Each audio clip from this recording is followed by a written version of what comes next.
Hello guys, welcome to VRF। आज हम लोग 1857 के टॉपिक पर थोड़ा सा डिस्कशन करेंगे। जैसे देखो 1857 का रिवोल्ट। 1857 के रिवोल्ट को आप देखोगे तो इतिहास में यह एक मील का पत्थर है, लैंडमार्क ऑफ हिस्ट्री है।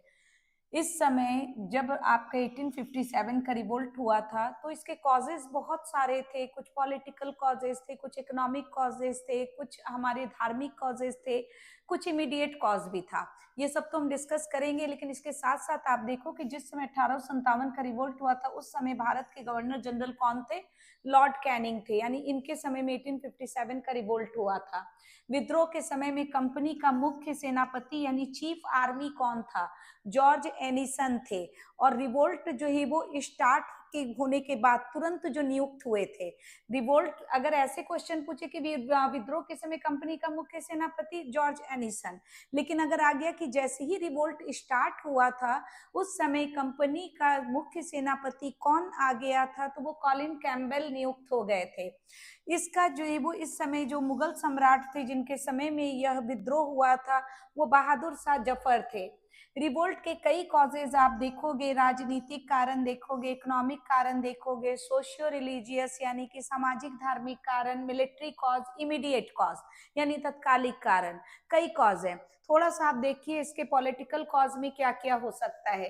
सबसे इसका महत्वपूर्ण था, इसका राजनीतिक जो कारण था उसमें लॉर्ड डलहौजीज की एक नीति थी, डॉक्ट्रिन्स ऑफ लैप्स, जिसको हम लोग कहते हैं व्यापगत की नीति या फिर हड़पगत की नीति। इस नीति के तहत डलहौजी ने कई देशी रियासतों को मिला लिया था। जैसे कि हम लोग देख रहे हैं इसका फॉर्मूला सजस भुजन के, यानी डलहौजी ने इन राज्यों को मर्ज कर लिया था जिसकी वजह से यह विद्रोह हुआ था। सजस भुजन के में आप क्या देखोगे? सतारा, जैतपुर, संबलपुर, बघाट, उदयपुर, झांसी, नागपुर, करौली। ये सीक्वेंस लगाने बहुत बार आ चुका है पीसीएस के कोई एग्जाम में कि डलहौजी द्वारा डॉक्ट्रिन्स ऑफ लैप्स के इन चीजों को या इन जो है वो शहरों को क्रम से लगाइए। दूसरा आप देखो कि इसी विद्रोह में अवध को मिला लिया गया था, एनेक्सेशन ऑफ अवध किया गया था। अवध को किस आधार पर जो है वो जो मर्ज कर लिया गया था? मिस गवर्नेंस, कुशासन के आधार पर अवध को मर्ज कर लिया गया था ब्रिटिश शासन पर। दूसरा इसका कॉज एक और क्या था? नाना साहब। नाना साहब के पेंशन देने से ब्रिटिश ने मना कर दिया था। कारण क्या था कि नाना साहब दत्तक पुत्र थे, यानी एडॉप्टेड सन थे पेशवा बाजीराव सेकंड के। लेकिन ऐसा तो था नहीं, एडॉप्टेड सन तो वैलिड थे, लेकिन इन्होंने एडॉप्टेड सन को भी इनवैलिड कर दिया। एक और कारण हम लोग देखते हैं कि अकबर सेकंड जो मुगल रूलर था उनका पेंशन कैंसिल कर दिया गया था। अब एक क्वेश्चन आता है कि अवध का अंतिम राजा कौन था? तो अवध का लास्ट रूलर था वो वाजिद अली खां था।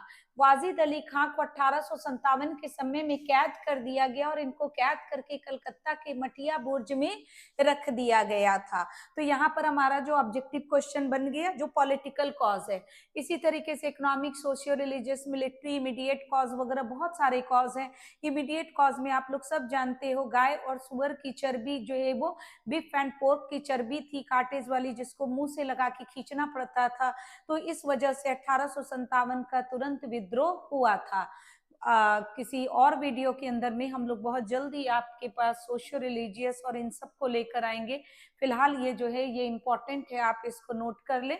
Okay, thank you.